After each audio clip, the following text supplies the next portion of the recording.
जय श्री कृष्ण चैतन्य प्रभु नित्यानंद श्री अद्वैत गदाधर श्रीवासदि गौर भक्त वृंद हरे कृष्णा कृष्ण कृष्ण हरे हरे हरे राम राम राम हरे हरे।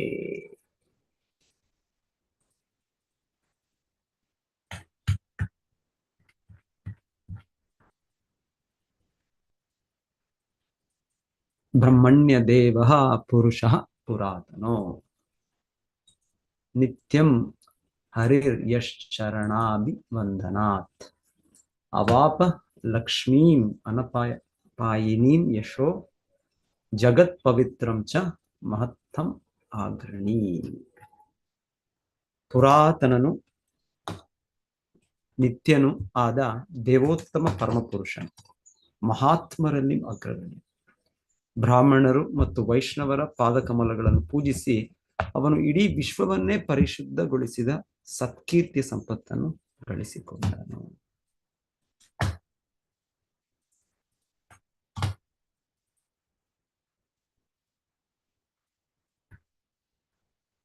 ಸೊ ಇದು ಭಗವಂತನ ದಿವ್ಯ ಚಟುವಟಿಕೆ. ಸೊ ಇಲ್ಲಿ ಹೇಳ್ತಾ ಇದ್ದಾರೆ, ಇಲ್ಲಿ ಪೃಥು ಮಹಾರಾಜರು ಭಗವಂತನೇ ಈ ರೀತಿ ಬ್ರಾಹ್ಮಣ ವೈಷ್ಣವ ಶುದ್ಧ ಭಕ್ತರು, ಸೊ ಅವರನ್ನು ಭಗವಂತನೇ ಹರಿರ್ ಯಶ್ ಚರಣಾಭಿವಂದನಾತ್, ಅವನೇ ಅವರ ಪಾದಗಳ ಸೇವೆ ಮಾಡ್ತಾನೆ ಅಂತ.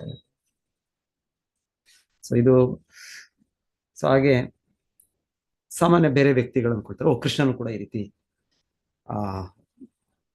ಕೆಲವು ಋಷಿ ಮುನಿಗಳು ಈ ತರ ಬ್ರಾಹ್ಮಣರಿಗೂ ವೈಷ್ಣವರು ಅವರು ಕೂಡ ಸೇವೆ ಮಾಡ್ತಾ ಇದ್ದಾನೆ, ಸೊ ಹಾಗೆ ಅವನು ಪರಮಪುರುಷನಲ್ಲ. ಇಲ್ಲ, ಹಾಗಲ್ಲ.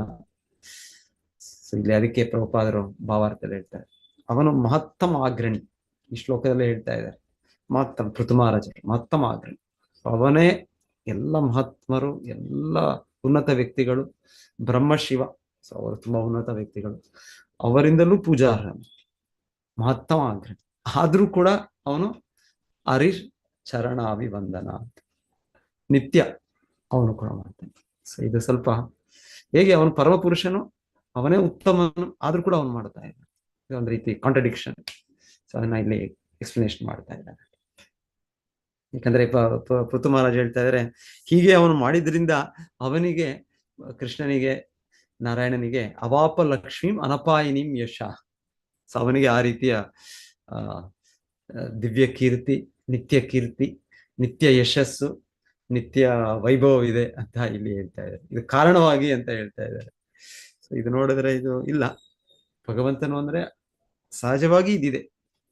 ಶಿಲ ಪ್ರಭುಪಾದರೆ ಅವರ ಇದರಲ್ಲಿ ಭಗವದ್ಗೀತೆ ಯಥಾರೂಪ ಬರೆಯುವಾಗ ಅವರು ಶ್ರೀ ಭಗವಾನ್ ವಾಚ ಅಂತಿದ್ದಾಗ ಒಂದೊಂದ್ಸಲ ಹೌದು supreme personality of Godhead said, ಭಗವಾನ್ ಅಂದ್ರೆ ದೇವೋತ್ತಮ ಪರಮಪುರುಷನು ಹೇಳಿದೆ. ಇಲ್ಲ ಅಂದ್ರೆ ಒಂದೊಂದು ವರ್ಷ ನಾವು ಕೇಳೋದು Srila Prabhupada the blessed Lord said ಅಂತ ಹೇಳ್ತಾರೆ, blessed Lord. So blessed Lord ನಾವು ಏನಪ್ಪ ಬ್ಲೆಸ್ಡ್ ಲಾರ್ಡ್ ಇಂಗ್ಲಿಷ್ ಅಂದ್ರೆ, ಆಕ್ಚುಲಿ ಅದರ ಅರ್ಥನೂ ಕೂಡ ಆಚಾರ್ಯರು ಎಕ್ಸ್ಪ್ಲೇನ್ ಮಾಡ್ತಾರೆ. Is blessed with all the opulences naturally. And ಭಗವಂತನಿಗೆ ನಮಗೆ ಯಾರೋ ಬ್ಲೆಸ್ಸಿಂಗ್ ಕೊಡ್ಬೇಕು, ಆಶೀರ್ವದಿಸ್ಬೇಕು, ಆಶೀರ್ವದಿಸಿದ್ರೆ ನಮಗೆ ಇದು ಏನೋ ಪಡಿಬಹುದು, ನಾವು ಏನಾದ್ರು ಗಳಿಸ್ಬೋದು. ಕೃಷ್ಣನಿಗೆ ಯಾರು ಏನ್ ಪಡೆಯೋದಿಲ್ಲ, ಏನ್ ಗಳಿಸೋದಿಲ್ಲ. ಅವನು ಯಾವಾಗ್ಲೂ ಸದಾ ಎಲ್ಲ ವೈಭವಗಳಿಂದ ಅವನು ಇದ್ದಾನೆ, ಸಹಜವಾಗಿ ಅವನಿದ್ದಾನೆ, ಸ್ವರಾಟ್, ಅವನು ಸ್ವತಂತ್ರ. ಸೊ ಆದರೂ ಹಾಗೆ ಅವನು ಯಾವಾಗಲೂ ಅದರ ಕೀರ್ತಿಗಳಿಂದ, ಆ ವೈಭವಗಳಿಂದ ಷಡೈಶ್ವರ್ಯ ಪೂರ್ಣನಾಗಿ ಅವನಿದ್ದಾನೆ. ಅವನಿಗೇನು ಬೇಕು, ಅವನಿಗೇನಾದ್ರೂ ಕೊಡಬೇಕು ಅಂತ ಇಲ್ಲ, ಸಹಜವಾಗಿದೆ. ಸೊ ಹೀಗೆ ಇಲ್ಲಿ ಒಂದೊಂದ್ಸಲ ಈ ತರ ಇಲ್ಲಿ ಹೇಳಿದ್ದು, ಈ ತರ ಭಗವಂತನ ಈ ತರ ಮಾಡಿದ್ರಿಂದ ಅವನಿಗೆ ಸಿಕ್ತು ಆತರ ಇಲ್ಲ. ಭಗವಂತನಿಗೆ ಎಲ್ಲವೂ ಇದೆ, ಆದರೂ ಅವನು ಆದರ್ಶ ವ್ಯಕ್ತಿಯಾಗಿ, ಆದರ್ಶ ಇದು ನಮಗೆ ತೋರಿಸ್ಲಿಕ್ಕೆ ಅವನು ಈ ರೀತಿ ಚಟುವಟಿಕೆಗಳು ಮಾಡ್ತಾನೆ ಅಂತ. ಸೊ ಹೀಗೆ ನಾವು ಅರ್ಥ ಮಾಡ್ಕೊಳ್ಬೇಕು. ಆಮೇಲೆ ಭಗವಂತನಿಗೆ ಅವರು ಅಷ್ಟು ಆತ್ಮೀಯರು. ಭಗವಂತನು ಹಾಗೆ ಭಗವಂತನ ದಿವ್ಯ ಸ್ಥಾನದಲ್ಲಿ ತನ್ನ ಭಕ್ತರು, ತನ್ನ ಶುದ್ಧ ಭಕ್ತರು ಎಷ್ಟು ಆತ್ಮೀಯರೇ, ಭಗವಂತನೇ ಅವರ ಸೇವೆಯಲ್ಲಿ ತೊಡಗುತ್ತಾನೆ. ಸೊ ಅರ್ಜುನನ ಸಾರಥಿ ಆಗ್ಬಿಡ್ತಾನೆ ಕೃಷ್ಣ. ಸೊ ಹೀಗೆ ಭಗವಂತನ ದಿವ್ಯ ಚಟುವಟಿಕೆಗಳು. ಅವನ ಯಾರ ಸಾರಥಿ ಅಲ್ಲ, ಅವನ ಯಾರ ಸೇವಕನಲ್ಲ, ಅವನ ಯಾರ ದಾಸ ಅಲ್ಲ, ಎಲ್ಲರೂ ಅವನ ದಾಸ. ಆದರೂ ಅವನು ತನ್ನ ದಿವ್ಯ ಪ್ರೇಮ ಅನುಭವ, ಪ್ರೇಮ ಭಕ್ತಿ ಇದರಲ್ಲಿ ವ್ಯವಹಾರಗಳಲ್ಲಿ ಆ ರೀತಿ ಭಗವಂತನ ಮಾಡ್ತಾನೆ. ಸೊ ನಿತ್ಯಂ ಹರೀಶ್ ಚರಣಾಭಿವಂದನ. ಸೊ ಇದು ಸರಿಯಾಗಿ ರೀತಿಯಲ್ಲಿ ಅರ್ಥ ಮಾಡ್ಕೊಳ್ಬೇಕು ನಾವು. ಪರಮ ಪುರುಷನು ಆಗಿ ಸೇವೆ ಮಾಡ್ತಾನೆ ಅಂದ್ರೆ ಅವನು ಚಿಕ್ಕವನಾಗ್ಬಿಟ್ಟ, ಅವನು ಕಡಿಮೆ ಸ್ಥಾನಕ್ಕೆ ಬಂದ್ಬಿಟ್ಟ ಅಂತ. ಅವನು ಯಾವತ್ತೂ ಮಹತ್ತಮ ಅಗ್ರಣಿ. ಅದಕ್ಕೆ ಇಲ್ಲಿ ಹೇಳ್ತಾರೆ ಮಹತ್ತಮ, ಅವನು ಉನ್ನತ ಪುರುಷನೇ, ಅವನು ದೇವೋತ್ತಮನೇ. ಆದ್ರೆ ನಮಗೆ ಮಾರ್ಗದರ್ಶನ ಕೊಡ್ಲಿಕ್ಕೆ ಅವನು ಈ ರೀತಿ ಮಾಡ್ತಾನೆ. ಬ್ರಹ್ಮಣ್ಯ ದೇವ ಪುರುಷ ಪುರಾತನ. ಅವನಿಗಿಂತ ಪುರಾತನ ಪುರುಷ ಯಾರು ಇಲ್ಲ, ಅವನೇ ಪುರಾತನ. ಅದ್ವೈತಂ ಅಚ್ಯುತಂ ಅನಾದಿ ಅನಂತ ರೂಪಂ ಆದ್ಯಂ ಪುರಾಣ ಪುರುಷಂ ನವಯೌವನಂ. ಅವನೇ ಪುರಾತನ, ಅವನೇ ಪುರಾಣ ಪುರುಷ. ಅವನಿಗಿಂತ ಯಾರು ಮೊದಲು ಯಾರು ಇಲ್ಲ, ಅವನಿಗೆ ಮೂಲ ಯಾರು ಇಲ್ಲ. ಆದಿರ್ ಗೋವಿಂದ, ಅವನೇ ಎಲ್ಲದರ ಮೂಲ. ಆದರೂ ಕೂಡ ಅವನು ಮಾಡ್ತಾನೆ. ಸೊ ಹೀಗೆ ಶ್ರೀಲ ಪ್ರಭುಪಾದ ಭಾವಾರ್ಥ ನಮ್ಗೆ ಮೊದಲಿಗೆ ತಿಳಿಸ್ತಾ ಇದ್ದಾರೆ ಭಗವಂತನ ದಿವ್ಯ ಸ್ಥಿತಿ. ಆಮೇಲೆ ಇದು ಭಗವಂತನೇ ತೋರಿಸೋದು ಎಷ್ಟು ಮುಖ್ಯ ಅಂತ ಯಾರಿಗೆ ತೋರಿಸ್ತಾರೆ. ಸೊ ಯಾಕಂದ್ರೆ ನಾವು ಅದರಿಂದ ಕಲ್ತ್ಕೊಳ್ತೇವೆ. ಸೊ ಭಗವಂತನೇ ಹೇಳ್ಕೊಟ್ಟಾಗ ನಾವು ಕೂಡ ಮಾಡಬೇಕು, ನಾವು ಕೂಡ ಫಾಲೋ ಮಾಡ್ಬೇಕು, ನಾವು ಇದನ್ನ ನಿರ್ಲಕ್ಷಿಸಬಾರದು ಅಂತ ನಾವು ಕೂಡ ಕಲಿತೇವೆ. ಸೊ ಹಾಗಾಗಿ ಭಗವಂತನು ಇದನ್ನು ಈ ರೀತಿ ಮಾಡೋದು ಅಂತ ಇಲ್ಲಿ ಎಕ್ಸ್ಪ್ಲನೇಷನ್ ಕೊಡ್ತಾ ಇರ್ತಾರೆ. ಯದ್ಯದಾಚರತಿ ಶ್ರೇಷ್ಠ, ಏನದು ಶ್ಲೋಕ ಅದು ಭಗವದ್ಗೀತೆ, ಅದು ಕೃಷ್ಣ ಹೇಳೋದು. ಯದ್ಯದಾಚರತಿ ಶ್ರೇಷ್ಠ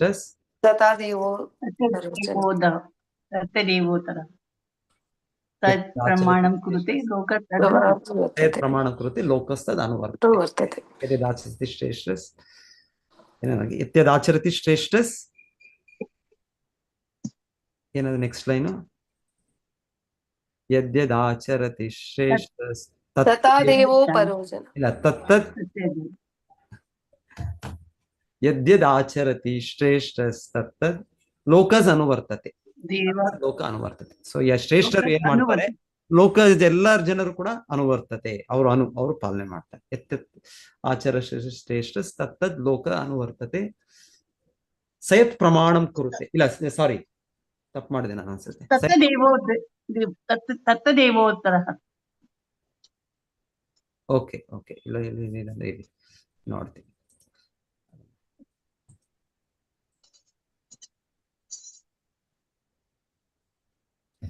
ಯದ್ಯದಾಚರತಿ ಶ್ರೇಷ್ಠ.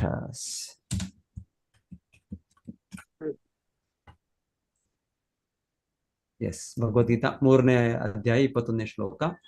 ಯದ್ಯದಾಚರತಿ ಶ್ರೇಷ್ಠ ತತ್ತದ್ ಏವೇತರೋ ಜನ. ತತ್ತದ್ ಏವೇತರ, ಇತರ ಅಂದ್ರೆ ಸಾಮಾನ್ಯ ವ್ಯಕ್ತಿಗಳು. ತತ್ತದ್ ಏವೇತರೋ ಜನ. ಸೊ ಯಾರು ಶ್ರೇಷ್ಠರು, ಯಾರು ಉತ್ತಮ ವ್ಯಕ್ತಿಗಳು ಮಾಡ್ತಾರೆ, ಸೊ ನಾವೆಲ್ಲರೂ ಕೂಡ ಅದನ್ನ ಪಾಲನೆ ಮಾಡ್ತೇವೆ. ಸಯತ್ ಪ್ರಮಾಣ ಕುರುತೆ ಲೋಕಸ್ಥ ಅನುವರ್ತತೆ. ಹೌದು. ಸೊ ತತ್ತದ್ ಏವ ಇತರೋ ಜನ ಬೇರೆ ಜನರು ಅದನ್ನು ಪಾಲನೆ ಮಾಡ್ತಾರೆ. ಸೊ ಹಾಗೆ ಇಲ್ಲಿ ಪ್ರಭುಪಾದ ಬಹಳ ಚೆನ್ನಾಗಿ ಕೊನೆಯಲ್ಲಿ ಭಾವಾರ್ಥದಲ್ಲಿ ಹೇಳ್ತಾ ಇರೋದ್ರಲ್ಲಿ, ಭಗವಂತನಿಗಿಂತ ಉನ್ನತ ವ್ಯಕ್ತಿ ಯಾರು ಇಲ್ಲ, ಭಗವಂತನಿಗಿಂತ ಉನ್ನತ ಚಟುವಟಿಕೆಗಳು ಮಾಡೋರು ಯಾರು ಇಲ್ಲ. ಬಹಳ ಚೆನ್ನಾಗಿದೆ ಲೈನ್, ಬಹಳ ಚೆನ್ನಾಗಿದೆ ನೋಡಿ. ಲಾಸ್ಟ್ ಅಲ್ಲಿ ಭಾವಾರ್ಥದಲ್ಲಿ ಯದ್ಯದಾಚರತಿ ಶ್ರೇಷ್ಠ ತತ್ತದೇವೇತರ ಜನ. ಗಣ್ಯರಾದವರು ಹೇಗೆ ನಡೆದುಕೊಳ್ಳುವರೋ ಇತರ ಜನರು ಅದೇ ರೀತಿಯಲ್ಲಿ ವರ್ತಿಸುತ್ತಾರೆ. ಇತರ ಜನರು ತತ್ತದೇವೇತರೋ ಜನ. ದೇವೋತ್ತಮ ಪರಮ ಪುರುಷನಿಗಿಂತಲೂ ಗಣ್ಯರು ಬೇರೆ ಯಾರಿದ್ದಾರೆ? ಭಗವಂತನಿಗಿಂತನೂ ಶ್ರೇಷ್ಠ ವ್ಯಕ್ತಿ ಯಾರಿದ್ದಾರೆ? ಯಾರು ಇಲ್ಲ. ಭಗವಂತನು ಅವನಿಗಿಂತ ಉತ್ತಮವಾದ ಮಾದರಿಯನ್ನು ಬೇರೆ ಯಾರು ಹಾಕಿಕೊಡುತ್ತಾರೆ? ಅವನಿಗಿಂತ ಒಳ್ಳೆ ಎಕ್ಸಾಂಪಲ್ ಯಾರು ಕೊಡಕ್ಕಾಗ? ಡೆಫಿನೆಟ್ಲಿ ಅವನ ಪಾಲನೆ ಮಾಡಿ, ಅವನ ಶುದ್ಧ ಭಕ್ತರು ಕೂಡ ಅದೇ ರೀತಿ, ಅವರು ಕೂಡ ಅವನ ಗಣ್ಯ ವ್ಯಕ್ತಿಗಳು. ಬ್ರಹ್ಮ ಶಿವ ಅವರೆಲ್ಲ ಉನ್ನತ ವ್ಯಕ್ತಿಗಳು, ದೇವತೆಗಳು, ಪರಮ, ಅವರು ಕೂಡ ಆ ರೀತಿ ಆಚರಣೆ ಮಾಡ್ತಾರೆ. ಆಚಾರ್ಯರು, ಶುದ್ಧ ಭಕ್ತರು ಎಲ್ಲರೂ ಕೂಡ ಅದೇ ರೀತಿ ಆಚರಣೆ ಮಾಡ್ತಾರೆ. ಅವರು ಕೂಡ ಭಗವಂತನಷ್ಟು ಅಗ್ರಗಣ್ಯರಿಲ್ಲ ಅಂದ್ರೂ ಅವರು ಕೂಡ ಗಣ್ಯರು, ಅವರು ಕೂಡ ಪಾಲನೆ ಮಾಡ್ತಾರೆ. ಮತ್ತೆ ಅವರು ಕೂಡ ಮಾಡೋ ಒಂದು ಮಾದರಿಯನ್ನು ನೋಡಿ ನಾವು ಕೂಡ ಅನುಸರಿಸಬಹುದು.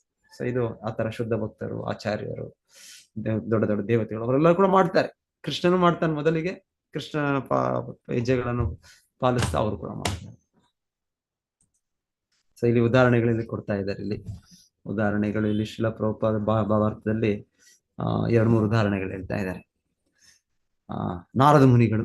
ಸೊ ನಾರದ ಮುನಿಗಳು ಬಂದಾಗ ಇಲ್ಲಿ ದ್ವಾರಕೆಗೆ ಬರ್ತಾರೆ. ದ್ವಾರಕೆಗೆ ಬಂದಾಗ ಬಹಳ ಸಲ ಬರ್ತಾರೆ, ಒಂದು ಸಲ ಅಂತಲ್ಲ ಬಹಳ ಸಲ ಬರ್ತಾರೆ. ಕೃಷ್ಣನು ಅವಾಗ ಬಂದು ಭೇಟಿ ಮಾಡ್ತಾ ಇರ್ತಾರೆ. ಬೃಂದಾವನದಲ್ಲೂ ಬರ್ತಾ ಇರ್ತಾರೆ. ಬೃಂದಾವನ ಲೀಲೆಯಲ್ಲೂ ಕೂಡ ನಾರದರು ಬಂದು ಮಧ್ಯದಲ್ಲಿ ಕೃಷ್ಣನನ್ನು ವಂದನೆಗಳು ಅರ್ಪಿಸಿ ಹೋಗ್ತಾ ಇರ್ತಾರೆ. ಆದ್ರೆ ವಿಶೇಷವಾಗಿ ದ್ವಾರಕೆಯಲ್ಲಿ ಅದರ ತುಂಬಾ ವಿವರಣೆ ಕೊಟ್ಟಿದ್ದಾರೆ. ದ್ವಾರಕೆಯಲ್ಲಿ ಒಂದು ಕಡೆ ಕೊಡೋದು, ಕೃಷ್ಣ ನಾರದರು ಬಂದದ ಕಾರಣ ಒಂದು ಸಲ ಕೃಷ್ಣನು ಹೇಗೆ 16,000 ರಾಣಿಯರನ್ನು ಹೇಗೆ ಅವನು ಅವರನ್ನು ರಕ್ಷಿಸ್ತಾ ಇದ್ದಾನೆ, ಅವರನ್ನು ಹೇಗೆ ನೋಡ್ಕೊಳ್ತಾ ಇದ್ದಾನೆ. ಸೊ ಹಾಗೆ ಹೇಳ್ತಾರೆ, ನಾರದ ಮೊದಲು ಒಂದು ಅರಮನೆಗೆ ಬರ್ತಾರೆ. ಅಲ್ಲಿ ಬಂದ್ರೆ ಕೃಷ್ಣ ಏನ್ ಮಾಡ್ತಾರೆ ಅವರಿಗೆ, ನಾರದ ಮುನಿಗೆ ಬಂದರು, ನಾರಾಯಣ ಕೃಷ್ಣ ನಾರಾಯಣನ ಪರಮ ಭಕ್ತರು. ಸೊ ಕೃಷ್ಣನು ಅವರನ್ನು ಕರೆದು ಅವರಿಗೆ ಪಾದಗಳನ್ನು ಅವರು ತೊಳೆದು ಮತ್ತೆ ಅವರನ್ನು ತನ್ನ ಆಸನದಲ್ಲಿ ಕುಳ್ಳಿರಿಸಿ ಮತ್ತೆ ಅವರಿಗೆ ಆ ರೀತಿ ಆಹಾರವನ್ನು ಕೊಟ್ಟು, ಸೊ ಹೇಗೆ ಶುದ್ಧ ಭಕ್ತರು ನಾವು ಹೇಗೆ ಅವ್ರನ್ನ ಇದು ಮಾಡ್ಬೇಕು, ಸೊ ಆ ರೀತಿ ನಾರದರಿಗೆ ಕೃಷ್ಣನ್ ಮಾಡಿ.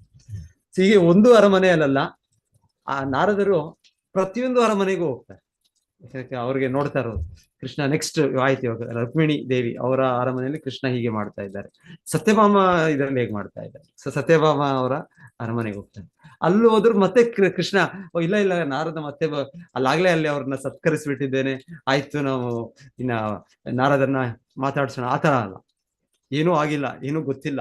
ಯಾಕಂದ್ರೆ ಇಲ್ಲಿ ಸತ್ಯಭಾಮ ಗೊತ್ತಿಲ್ಲ, ಇನ್ನೊಬ್ಬರು ಗೊತ್ತಿಲ್ಲ. ಅಲ್ಲಿ ರುಕ್ಮಿಣಿ ದೇವಿ ಗೊತ್ತಿರ್ಬೋದು, ಅಲ್ಲಿ ಗೊತ್ತಿದೆ. ಅವ್ರು ಕೂಡ ಸೇರ್ಕೊಂಡು ನಾರದರನ್ನು ಬರಮಾಡಿದ್ರು. ಇವಾಗ ಸತ್ಯಭಾಮ ಅವರ ಅರಮನೆಗೆ ಹೋದ್ರೆ ಅವರು ಹೊಸದಾಗಿ ಕೃಷ್ಣನ ಕೂಡ ಮತ್ತೆ ಬೇಗ ತಗೊಂಬನ್ನಿ ಎಲ್ಲ ತುಂಬಾ ಗೌರವದಿಂದ ನಾರದರನ್ನು ನಾವು ಇದು ಮಾಡ್ಬೇಕು. ಸೊ ಅಂತ ಮಾಡಿ ಮತ್ತೆ ಅವ್ರಿಗೆಲ್ಲ ಅದೆಲ್ಲ ಸತ್ಕರಿಸಿ ಮತ್ತೆ ಎಲ್ಲ ಅಲ್ಲಿ ಸತ್ಯಭಾಮ ಮತ್ತೆ ಅವ್ರ ಮಕ್ಕಳು ಅವ್ರ ಮೊಮ್ಮಕ್ಕಳು ಯಾರು ಇರ್ತಾರೆ ಎಲ್ಲರೂ ಎಲ್ಲ ಆಗಿ ಮತ್ತೆ ನೆಕ್ಸ್ಟ್ ಅರಮನೆ. ಸೊ ಈಗ ನಮಗೆ ಒಂದೊಂದ್ಸಲ ಆಗತ್ತೆ, ಇಲ್ಲಿ ದೇವಸ್ಥಾನದಲ್ಲ ಇರೋದ್ರು ಕೂಡ ಭಗವಂತನ ಒಂದ್ಸಲ ನಮಸ್ಕರಿಸ್ತೇವೆ ನಾವು, ಮತ್ತೆ ಇನ್ನೊಂದ್ಸಲ ಹೋದ್ರೆ ಆಕ್ಚುಲಿ ಹೇಳ್ತಾರೆ ಭಗವಂತನಿಗೆ ನಾವು ಎಷ್ಟು ಸಲ ಭಗವಂತನ ಎದುರು ಹೋದ್ರು ಅವ್ರಿಗೆ ನಮಸ್ಕರಿಸ್ಬೇಕಂತೆ ನಾವು. ಇಲ್ಲ ಅಂದ್ರೆ ಆಚಾರ್ಯರು ಹಾಗೆ ಅವ್ರಿಗೆ ನಾವು ದಂಡವತ್ ಪ್ರಣಾಮ ಅರ್ಪಣೆ ಮಾಡಿದ್ವಿ. ಅದೇ ನಾವೇನ್ ಮಾಡ್ತೇವೆ, ಅಯ್ಯೋ ಎಷ್ಟು ಸಲ ಬಿಡೋದಪ್ಪ, ಎಷ್ಟು ಸಲ ದಂಡವತ್ ಪ್ರಣಾಮ, ಎಷ್ಟು ಸಲ ಇದು ನಾವು ಒಂದ್ಸಲ ಆಮೇಲೆ ದೇವ್ರಿಗೆ ಹೆಂಗ್ ಅನ್ಬಿಡ್ತೀವಿ.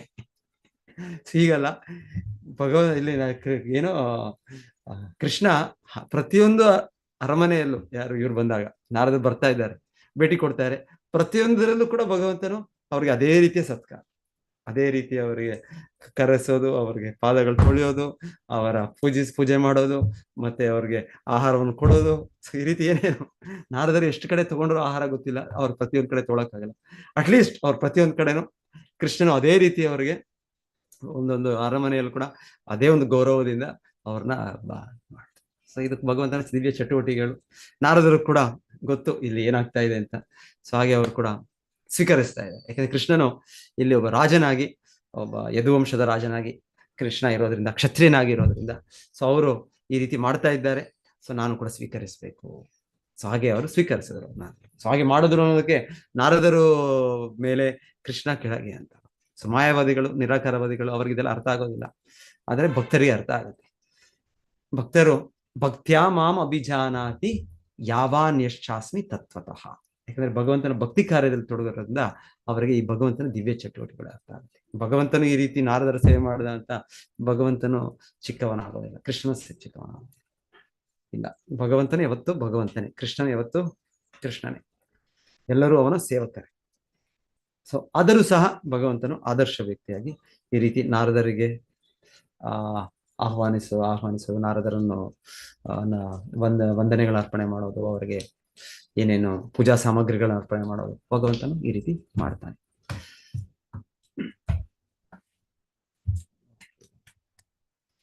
ಸೊ ಮತ್ತೆ ಹಾಗೆ ಇಲ್ಲಿ ಹೇಳ್ತಾ ಇದ್ದಾರೆ, ಭಗವಂತನು ಸುಧಾಮ ಬ್ರಾಹ್ಮಣನಿಗೂ ಮಾಡಿದರು. ಸೊ ಸುಧಾಮ ಅದು ಗೊತ್ತು ನಮಗೆ. ಸುಧಾಮ ಬ್ರಾಹ್ಮಣ ಬಂದಾಗ ಹೇಗೆ ಕೃಷ್ಣ ರಿಸೀವ್ ಮಾಡಿದ್ದು ಸುಧಾಮನನ್ನು?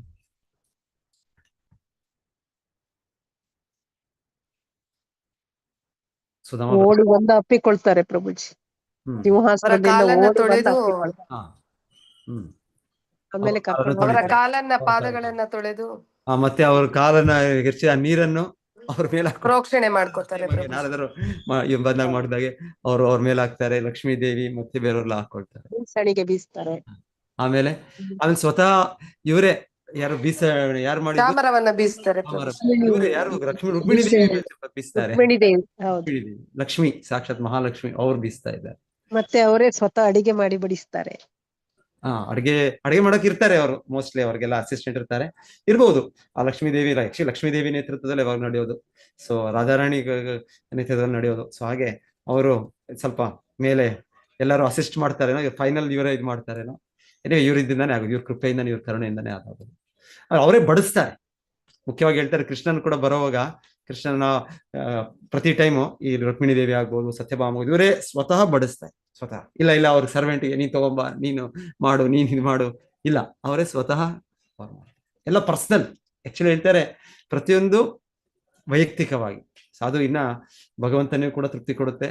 ಈ ರೀತಿ ನಾರದರು ಬಂದಾಗ, ಇವರು ಸುಧಾಮ ಬ್ರಾಹ್ಮಣ ಬಂದಾಗ, ಸೊ ಆ ರೀತಿ ಅವರು ಮಾಡೋದು. ಇನ್ಫ್ಯಾಕ್ಟ್ ಅದನ್ನ ಗುರುತಿಸ್ತಾರೆ. ಯಾರು? ರುಕ್ಮಿಣಿ ದೇವಿಯವರು ಗುರುತಿಸ್ತಾರೆ. ರುಕ್ಮಿಣಿ ದೇವಿಯವರಲ್ಲ, ರುಕ್ಮಿಣಿ ದೇವಿಯಲ್ಲಿ ಇರುವ ದಾಸಿಯರು. ಸುಧಾಮ ಬ್ರಾಹ್ಮಣನನ್ನು ಕೃಷ್ಣ ಅವ್ರನ್ನ ಆಲಂಗಿಸಿದ್ದು ಹೇಳ್ತಾರೆ, ಎಷ್ಟು ಆತ್ಮೀಯವಾಗಿ ಆಲಂಗಿಸ್ತಾರೆ ಅಂದ್ರೆ, ಅದು ಕೇವಲ ರುಕ್ಮಿಣಿ ದೇವಿ ಅವರ ಅರಮನೆಯಲ್ಲಿ, ಇಲ್ಲ ಅಂದ್ರೆ ಬಲರಾಮ ಯಾವಾಗ ಬರ್ತಾರೆ ಅವ್ರನ್ನು ಕೂಡ ಆ ರೀತಿ ಆತ್ಮೀಯವಾಗಿ ಆಲಂಗಿಸ್ತಾರೆ. ಸೊ ಇವರು ಬ್ರಾಹ್ಮಣ, ಈ ಸುಧಾಮನನ್ನು ಕೂಡ ಕೃಷ್ಣನು ಅದೇ ರೀತಿ, ಎಷ್ಟೋ ಬ್ರಾಹ್ಮಣರು ಬರ್ತಾ ಇದ್ರು, ಅವರಿಗೆ ಗೌರವಿಸ್ತಾ ಇದ್ರು, ಆದ್ರೆ ಅಷ್ಟು ಆತ್ಮೀಯತೆ ಹೇಳ್ತಾರೆ ಅದು ಸುಧಾಮನಿಗೆ ಸ್ಪೆಷಲ್. ಸುಧಾಮ ಯಾಕಂದ್ರೆ ಕೃಷ್ಣನಿಗೆ ತುಂಬಾ ಆತ್ಮೀಯವಾದ ಭಕ್ತನು. ಹಾಗೆ ಆ ಗುರುಕುಲದಲ್ಲಿ ಇಬ್ಬರು ಕೂಡ ಅಷ್ಟು ಆತ್ಮೀಯ ಇದರಲ್ಲಿ ಇದ್ದದ್ದು. ಸೊ ಅದು ಕೂಡ ಅಲ್ಲಿ ಕೇಳ್ತೇವೆ ನಾವು, ಸುಧಾಮ ಬ್ರಾಹ್ಮಣ, ಸುಧಾಮ ಬಂದಾಗ. ಸೊ ಇಲ್ಲಿ ಈ ಎರಡು ಉದಾಹರಣೆ ಶ್ರೀಲ ಪ್ರಭುಪಾದ ಭಾವಾರ್ಥದಲ್ಲಿ ಹೇಳ್ತಾರೆ. ಮತ್ತೆ ಹಾಗೆ ಅವ್ರು ಹೇಳ್ತಾ ಇದಾರೆ, ಯುಧಿಷ್ಠಿರ್ ಮಹಾರಾಜರು ಮತ್ತೆ ಕುಂತಿದೇವಿ. ಯುಧಿಷ್ಠಿರ್ ಮಹಾರಾಜರ ಜೊತೆ ಹೇಗೆ ವ್ಯವಹಾರ ಕೃಷ್ಣ ಮಾಡಿದ್ಯಾ, ನೆನಪಿದ್ಯಾ? ಏನ್ ಮಾಡ್ತಾ ಇದ್ರು ಯುಧಿಷ್ಠಿರ್ ಮಹಾರಾಜರಿಗೆ? ಕಾಲ್ ಹಿಡಿತಾರೆ ಪ್ರಭುಜಿ ಅವರದ್ದು. ಕೃಷ್ಣನು ಅವರಿಗೆ ನಮಸ್ಕರಿಸ್ತಾ ಇದ್ರು. ಹೌದು. ಯಾಕಂದ್ರೆ ಅವರು ಹಿರಿಯ ಅಣ್ಣ, ಅವ್ರು ಹಿರಿಯ, ವಯಸ್ಸಲ್ಲಿ ಹಿರಿಯರು ಅವರು. ಸೊ ಹಾಗೆ ಅವರಿಗೆ, ಯುಧಿಷ್ಠಿರ್ ಮಹಾರಾಜರಿಗೆ ಮತ್ತೆ ಭೀಮಸೇನ ಅಂತ ಹೇಳಿ ಅವರಿಬ್ಬರು ಹಿರಿಯ ವಯಸ್ಸಾದ್ರಿಂದ ಅವರನ್ನು ಇವರು ಕೆಳಗೆ ಇದ್ ಮಾಡಿ ಅವರ ಕಾಲ ಸ್ಪರ್ಶ. ಮತ್ತೆ ಅರ್ಜುನನನ್ನು ಹೇಗೆ ಮಾಡ್ತಾ ಇದ್ರು ಕೃಷ್ಣ? ಆಲಂಗಿಸ್ತಾ ಇದ್ರು, ಈಕ್ವಲ್, ಒಂದು ಸಮ ಏಜ್. ಮತ್ತೆ ನಕುಲ ಮತ್ತೆ ಸಹದೇವ ಅವರಿಗೆ ಆಶೀರ್ವಾದ ಮಾಡ್ತಾರೆ.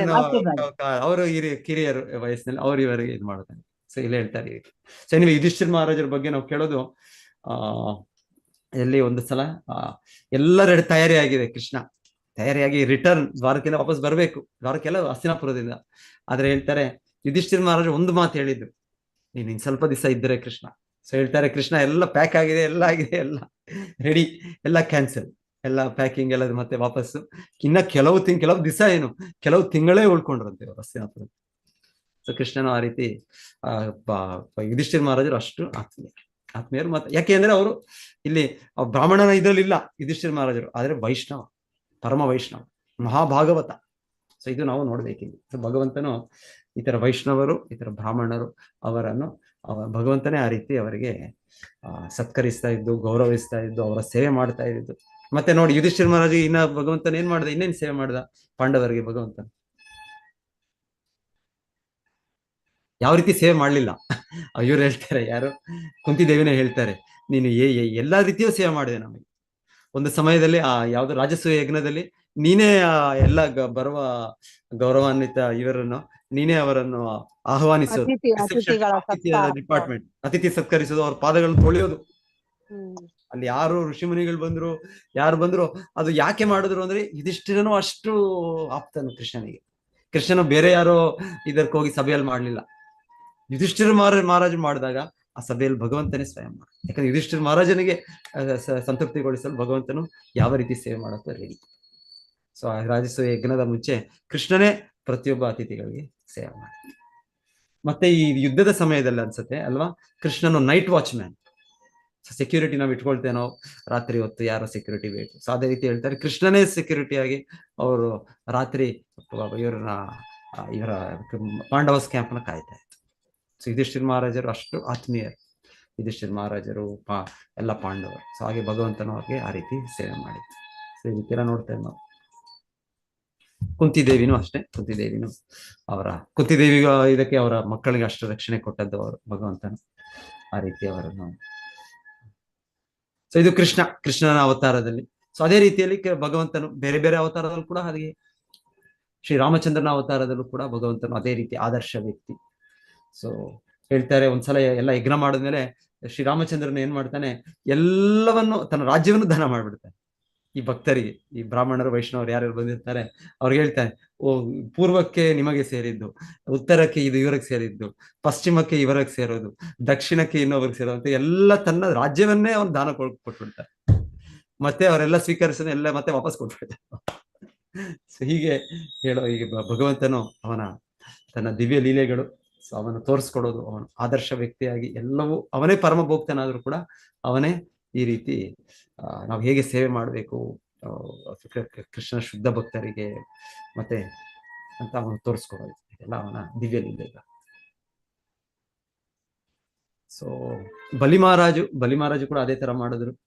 ಸೊ ಬಲಿ ಮಹಾರಾಜು ಎಷ್ಟು ಶಕ್ತಿಶಾಲಿಗಳಾದ್ರು ಅಂದ್ರೆ ಅವರು ಇಂದ್ರನ್ನೇ ಸೋಲಿಸ್ಬಿಟ್ರು. ಯಾಕೆ ಬಲಿ ಮಹಾರಾಜರಿಗೆ ಅಷ್ಟು ಶಕ್ತಿ ಬಂತು? ಇಂದ್ರನ ಸೋಲಿಸೋ ಶಕ್ತಿ ಹೇಗ್ ಬಂತು? ಯಾಕಂದ್ರೆ ಮೊದಲಿಗೆ ಇಂದ್ರ ಸೋಲ್ಸ್ಬಿಡ್ತಾನ ಅವ್ರನ್ನ. ಸೋಲ್ಸಿ ಅವರು ಒಂದ್ಸಲ ಅವರ ಅಂತ್ಯ ಕೂಡ ಆಗ್ಬಿಟ್ಟಿರುತ್ತೆ ಬಲಿ ಮಹಾರಾಜ ಮತ್ತೆಲ್ಲ ಅಸುರರು. ಆದ್ರೆ ಮತ್ತೆ ನಂತರ ಬಲಿ ಮಹಾರಾಜನಿಗೆ ತುಂಬಾ ಶಕ್ತಿ ಸಿಗುತ್ತೆ. ಹೇಗೆ ಸಿಗುತ್ತೆ ಬಲಿ ಮಹಾರಾಜನಿಗೆ ಅಷ್ಟು ಶಕ್ತಿ? ಭಕ್ತರ ಅದರಿಂದ ಭಗವಂತನಿಂದ ಸಿಗ್ತದೆ.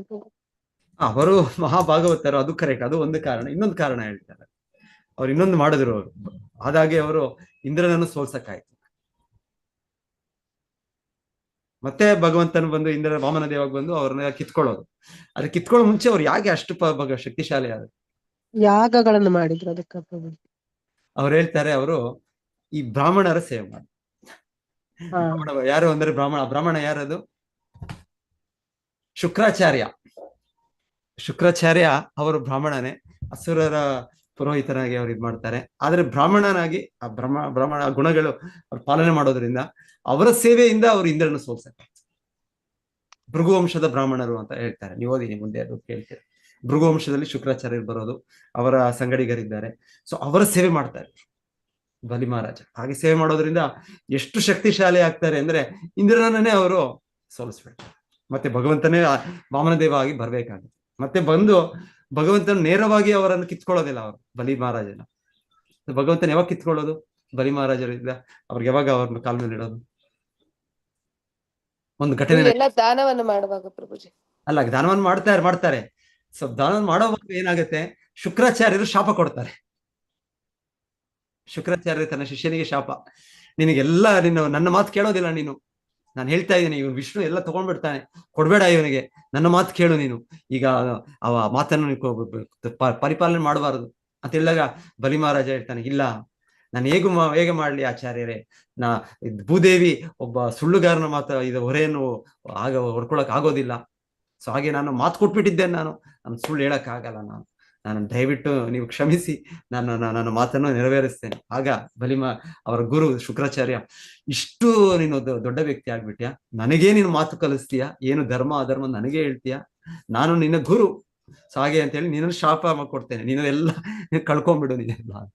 ಸೊ ಹೀಗೆ ಶುಕ್ರಾಚಾರ್ಯರು ಶಾಪ ಕೊಟ್ಮೇಲೆ ಮತ್ತೆ ವಾಮನ ದೇವ ಇದೆಲ್ಲ ಭಗವಂತನ ದಿವ್ಯ ಲೀಲೆಗಳು. ಹೇಗ್ ಬೇಕಾದ್ರೂ ಭಗವಂತ ತಗೊಳ್ಬೋದು, ಆದ್ರೆ ಈ ರೀತಿ ನೀವು ಇಲ್ಲಿ ಸೂಕ್ಷ್ಮವಾಗಿ ನೋಡಿದರೆ ನೀವು ಭಗವಂತನು ಪ್ರತಿಯೊಂದು ಇದರ ಚಟುವಟಿಕೆಗಳು ಈ ತರ ನಮಗೆ ಕಲಿಸೋದು.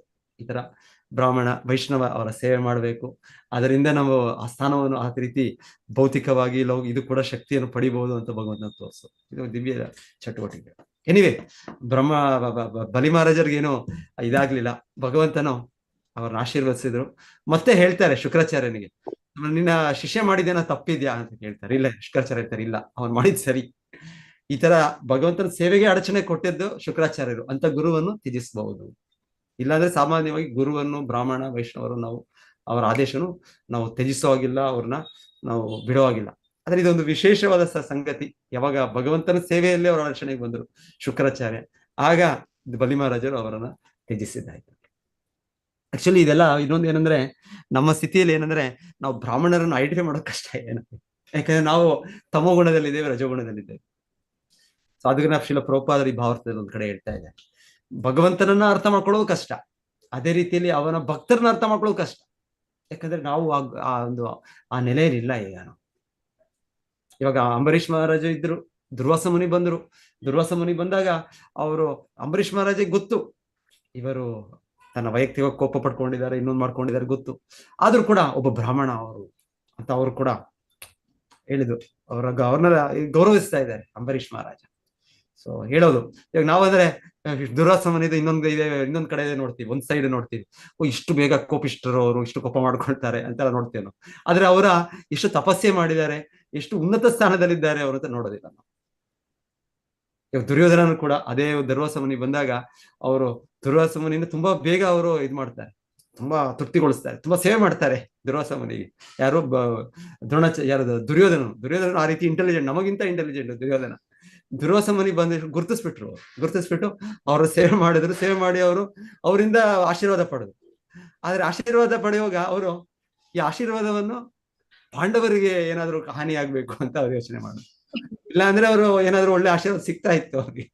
ಆದ್ರೆ ಏನ್ ಮಾಡೋದು, ನಮಗಿಂತ ಬುದ್ಧಿವಂತನಾದ್ರು ಅವರು ಕೊನೆಗೆ ಅವರ ಏನ್ ಮಾಡೋದು, ಪಾಂಡವರಿಗೆ ಇದು ಮಾಡ್ಬೇಕು ಅಂತ ಅವ್ರಿಗೋಗಿ ನೀವು ಅವ್ರ ಆಹಾರ ತಿಂದ ಮೇಲೆ, ಪರ್ಟಿಕ್ಯುಲರ್ಲಿ ಯಾರು ದ್ರೌಪದಿ ಆಹಾರ ತಿಂದ ಮೇಲೆ ಹೋಗಿ ನೀವು ಅವ್ರಿಗೂ ಬ್ಲೆಸ್ ಮಾಡ್ಬೇಕು, ಅವ್ರಿಗೂ ಆಶೀರ್ವದಿಸ್ಬೇಕು, ಅವ್ರಿಗೂ ನಿಮ್ಗೆ ಸೇವಾ ಅವಕಾಶ ಕೊಡ್ಬೇಕು ಅಂತ ಕಳಿಸ್ತಾರೆ.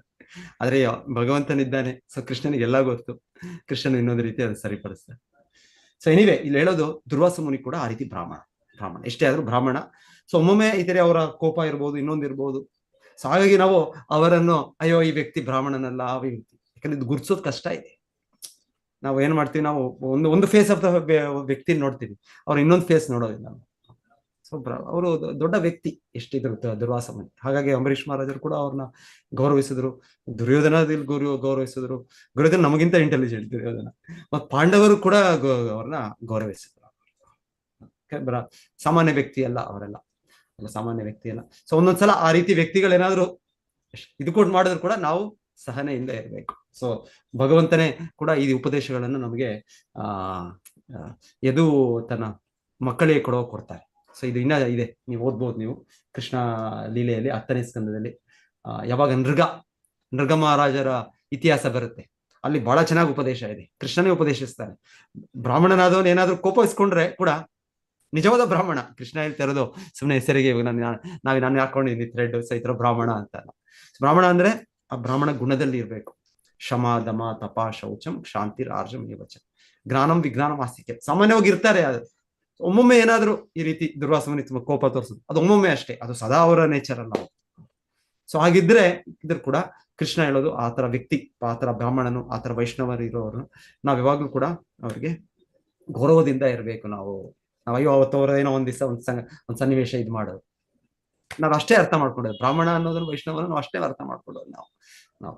ಯಾಕಂದ್ರೆ ಬ್ರಾಹ್ಮಣ ವೈಷ್ಣವ ಅವರು ಯಾವಾಗಲೂ ಕೂಡ ಆರಾಧನೀಯ. ಸೊ ಕೃಷ್ಣನು ಹೇಳ್ತಾರೆ ತನ್ನ ಮಕ್ಕಳಿಗೆ, ತನ್ನ ಇವರಿಗೆ ಅನುಯಾಯಿಗಳೇ, ಅವ್ರೇನಾದ್ರೂ ಯಾವಾಗ ಕೋಪಿಸ್ಕೊಂಡ್ರು ಕೂಡ ನೀವು ಇಲ್ಲ, ಅವರನ್ನು ಇದು ಮಾಡಬಾರ್ದು, ಅವರಾಗ ನೀವು ಕ್ಷಮೆಯನ್ನು ಕೇಳಬೇಕು.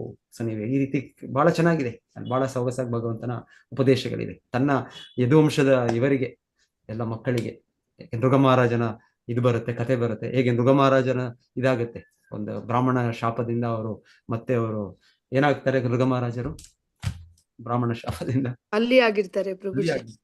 ನೋಡಿ ವ್ಯಕ್ತಿ ನೃಗ ಮಹಾರಾಜರು. ಅವ್ರು ಮಾಡೋ ದಾನ ನಾವ್ ಏನ್ ಯೋಚನೆ ಮಾಡಕ್ಕಾಗಲ್ಲ. ಅವ್ರು ಹೇಳ್ತಾರೆ ಕೃಷ್ಣನಿಗೆ ಭೇಟಿ ಮಾಡಿದಾಗ, ನಾನು ಕೊಟ್ಟಿರೋ ದಾನ ಅದರಲ್ಲಿ ಲೆಕ್ಕನೇ ಇಲ್ಲ. ಸೊ ನೀನ್ ಖಂಡಿತವಾಗಿ ನೀನು ಅದನ್ನ ಲೆಕ್ಕದಲ್ಲಿ ಇಟ್ಟಿರ್ತೀಯ. ಅಷ್ಟು ಹೇಳ್ತಾರೆ, ಅಷ್ಟು ಗೋವುಗಳು, ಅಷ್ಟು ಚಿನ್ನ, ಅಷ್ಟು ಬಂಗಾರ. ಆದ್ರೆ ಒಂದು ಚಿಕ್ಕ ಅಪರಾಧ, ಚಿಕ್ಕ ಒಂದು ಇದು ಅವರ ಅಲ್ಲಿ ಆಗ್ಬೇಕು.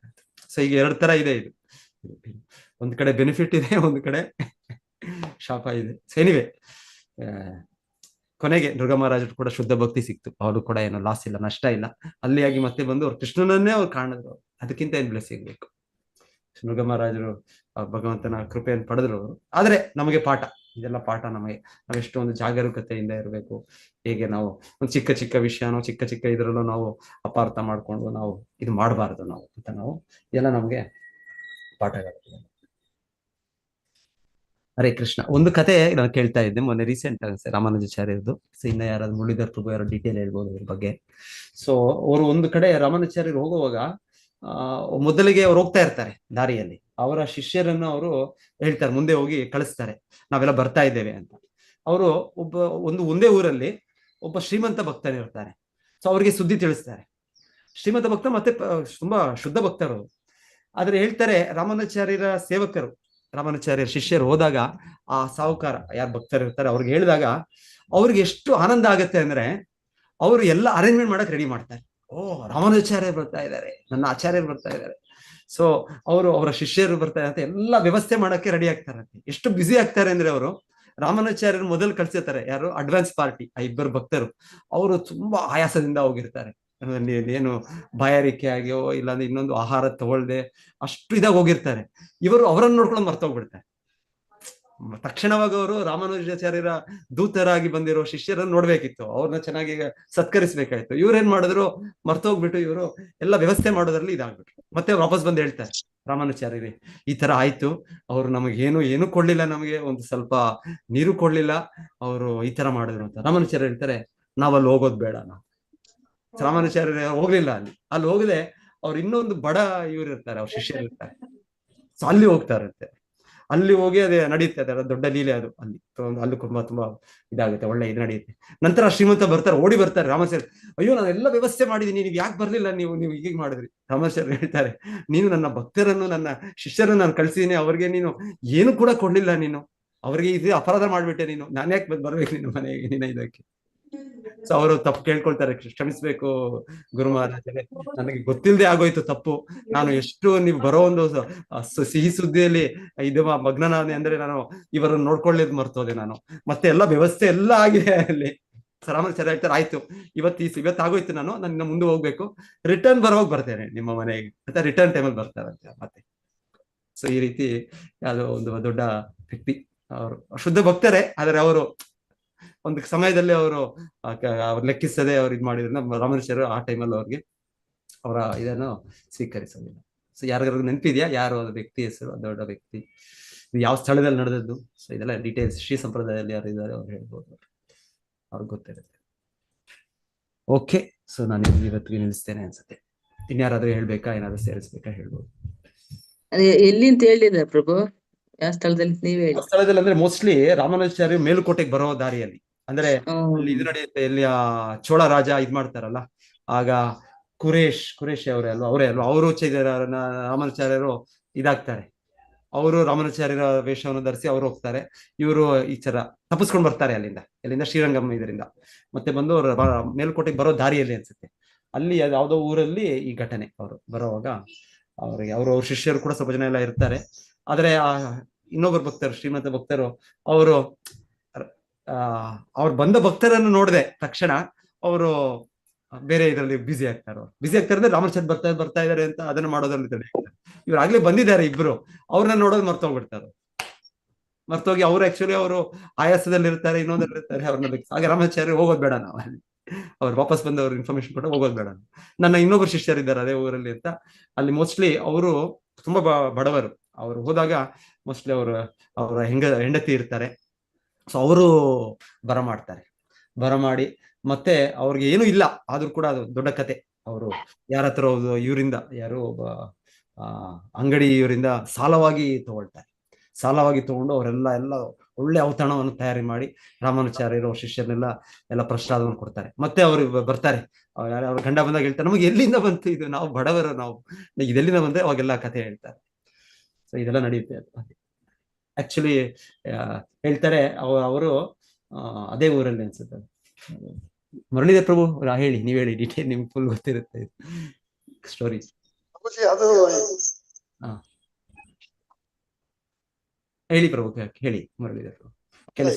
ಇದು ಇನ್ಸಿಡೆಂಟ್ ಆಗಿದೆ, ಆದ್ರೆ ಅದು ಊರು ಮತ್ತೆ ಹೆಸರು ನನಗೆ ಗೊತ್ತಿಲ್ಲ. ಬಟ್ ಅವ್ರು ಇನ್ನೊಂದು ಏನ್ ಮಾಡಿದ್ರು ಅಂತಂದ್ರೆ, ಅಲ್ಲಿ ಮೇಲ್ಕೋಟೆಗೆ ಬರುವಾಗ ಒಂದು ತೊಂಡನೂರು ಅಂತ ಒಂದು ಊರಿದೆ, ಅಲ್ಲಿ ಏನ್ ಮಾಡಿದ್ರು ಅಂತಂದ್ರೆ ಅವರು ನಂಬಿನಾರಾಯಣ ಅಂತ ದೇವಸ್ಥಾನವನ್ನ ಅವರು ಪ್ರತಿಷ್ಠಾಪನೆ ಮಾಡಿದ್ದಾರೆ. ಮತ್ತೆ ಅಲ್ಲಿ ಒಂದು ದೊಡ್ಡ ಇದು ವಿಷ್ಣುವರ್ಧನ ಹೇಳಿ ಒಂದು ದೊಡ್ಡ ಕೆರೆ ದೊಡ್ಡ ಕೆರೆ ಅದಿದೆ. ಬಟ್ ಈ ಇನ್ಸಿಡೆಂಟ್ ಅಲ್ಲಿ ನನಗೆ ಹೆಸರು ಮತ್ತೆ ಇದು ಇನ್ನೂ ಗೊತ್ತಿಲ್ಲ ಪ್ರಪಂಚ.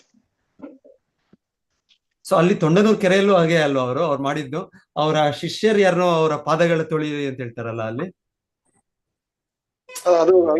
ಜೈನ ಮುನಿಗಳಿರ್ತಾರೆ. ಸೊ ಅವ್ರಿಗೆ ಇವ್ರ ವಾದದಿಂದ ಅವರು ಇನ್ನ ಸ್ವಲ್ಪ ರಿಸರ್ವೇಶನ್ಸ್ ಇದೆ ಅವ್ರಿಗೆ, ಅವ್ರೇನ್ ಮಾಡ್ತಾರೆ, ಅವ್ರ ಭಕ್ತ ಶಿಷ್ಯರಿಗೆ ನೀನು ಹೋಗಿ ನಿನ್ ಪಾದಗಳ ಎಲ್ಲಿ ಇರೋ ನೀರು ಕುಡಿಯೋದು, ಇವರೆಲ್ಲ ಜೈನ ಇವರೆಲ್ಲ ಎಲ್ಲಿಂದ ಕುಡಿಯೋದು, ಈ ಜನರೆಲ್ಲ ಎಲ್ಲಿಂದ ನೀರು ಕುಡಿಯೋದು ಅಂತ ಕೇಳ್ತಾರೆ. ಅವ್ರು ಹೇಳ್ತಾರೆ ಈ ಟ್ಯಾಂಕ್ ಇಂದ, ಈ ಸರೋವರದಿಂದ. ಸೊ ಹೇಳ್ತಾರೆ ಇವ್ರ ಶಿಷ್ಯರಿಗೆ, ನೀವು ಹೋಗಿ ಅಲ್ಲಿ ಪಾದಗಳಲ್ಲಿ ನಿಮ್ ಪಾದಗಳನ್ನ ತೊಳಿರಿ ಅಲ್ಲಿ. ಸೊ ನೀವು ಪಾದಗಳು ತೊಳೆದ್ರೆ ಆ ನೀರನ್ನು ಅವ್ರು ಕುಡಿದ್ರೆ, ಯಾಕಂದ್ರೆ ಇವ್ರ ಶಿಷ್ಯರು ಅವರು ಎಲ್ಲ ಶುದ್ಧ ವೈಷ್ಣವರು, ಆ ವೈಷ್ಣವರ ನೀರನ್ನು ಕುಡಿದ್ರೆ ಅವರೆಲ್ಲ ಭಕ್ತರಾಗ್ಬಿಡ್ತಾರೆ. ಅದಾಗಿದೆ ಪ್ರಭುಜಿ, ಅದಾಗಿದೆ. ಅದು ಆಗಿದೆ. ತೊಂಡನೂರು ಕೆರೆ ಅಲ್ವಾ ಅದು? ಮುಖ್ಯ ಆಗಿದೆ. ತುಂಬಾ ದೊಡ್ಡ ಕೆರೆ, ಮತ್ತೆ ದೇವಸ್ಥಾನ ಅಷ್ಟೇ ತುಂಬಾ ಚೆನ್ನಾಗಿದೆ. ಪ್ರತಿ ವರ್ಷ ಅಲ್ಲಿ ಎಲ್ಲ ಕಾರ್ಯಕ್ರಮ ನಡೆಯುತ್ತೆ. ಹಂಪಿ ನಾರಾಯಣ ನರಸಿಂಹಸ್ವಾಮಿ ಪ್ರಭು ಅಲ್ಲಿ ಇರೋದು, ಹಾ. ಉಗ್ರ ನರಸಿಂಹಸ್ವಾಮಿ ಇರೋದು ಹಾ. ಪ್ರಭು. ಸೊ ಈ ಮಾತಾಜಿ ಅಂತ ಕೆರೆಯಲ್ಲಿ ಕುಡ್ದದ್ದೇ ಆ ಜೈನ ಮುನಿಗಳು, ಆ ಎಲ್ಲ ಗ್ರಾಮವಾಸಿಗಳು ಅವರೆಲ್ಲ, ಯಾಕಂದ್ರೆ ಇವ್ರ ರಾಮಾಚಾರ್ಯರ ಶಿಷ್ಯರು ಅದ ಪಾದಗಳು ತೊಳೆದಿದ್ದಾರೆ. ಆ ನೀರು ಅಷ್ಟು ಪವಿತ್ರ ಅಂದ್ರೆ ಅವರು ಕೂಡ ಶುದ್ಧ ಅವ್ರ ಭಕ್ತರಾಗ್ಬಿಡ್ತಾರೆ. ಈ ತರ ಎಲ್ಲ ಇದೆ ಶುದ್ಧ ಭಕ್ತರ ಶಕ್ತಿ. ಆ ಕೆರೆಗೆ ಮೋತಿ ತಲಾಬ್ ಅಂತೇಳಿ, ಅದು ನೀರು ಎಲ್ಲ ನೋಡಿದ್ರೆ ಇಡೀ ಕೆರೆ ಒಂದು ಮುತ್ತಿನ ತರ ಇರ್ತದೆ ನೋಡ್ಲಿಕ್ಕೆ. ಹಾ. ಇದು ಭವ್ಯವಾಗಿದೆ ಕೆರೆ ಅಲ್ಲಿ. ಹೌದು. ನಂಬಿ ನಾರಾಯಣ. ನಂಬಿ ನಾರಾಯಣ, ಹೌದು ಪ್ರಭು. ಓಕೆ. ಮೂರಿದೆ ಪ್ರಭು ಅಲ್ಲಿ ದೇವಸ್ಥಾನ ಒಟ್ಟು 3 ಇದೆ ಪ್ರಭು ಅಲ್ಲಿ. ನರಸಿಂಹ ದೇವರು ಕೂಡ ಇದ್ದಾರಾ ಅಲ್ಲಿ ಅಲ್ವಾ? ನರಸಿಂಹ ದೇವಸ್ಥಾನ ತುಂಬಾ ಅದು ಫೇಮಸ್. ತುಂಬಾ ವರ್ಷಗಳ ಹಿಂದೆ. ಸಾರಥಿ ಅನ್ನೋದು ಒಂದು ಟೆಂಪಲ್ ಇದೆ, ಅದ್ರ ಆಪೋಸಿಟ್ ಪ್ರಭುಜಿ. ಹಾ. ಹಾ.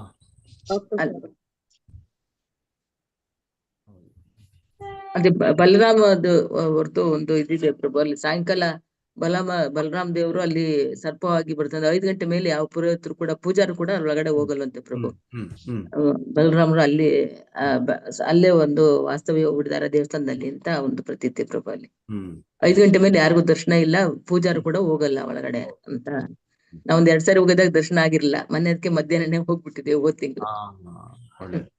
ಇದೇ ಶ್ರೀರಂಗಪಟ್ಟಣಕ್ಕೆ ಹತ್ರನ ಮೈಸೂರ್ಗೆ ಹತ್ರನ ಇದು? ಇದು ಇದಕ್ಕೆ ಮಾಗಡಿಗೆ ಹತ್ರ ಪ್ರಭು. ಅದು ಮಾಗಡಿ, ಮದ್ದೂರು, ಮಾಗಡಿ, ಮಂಡ್ಯ ಮದ್ದೂರು ಹತ್ರ. ಮಂಡ್ಯ ಹತ್ರ.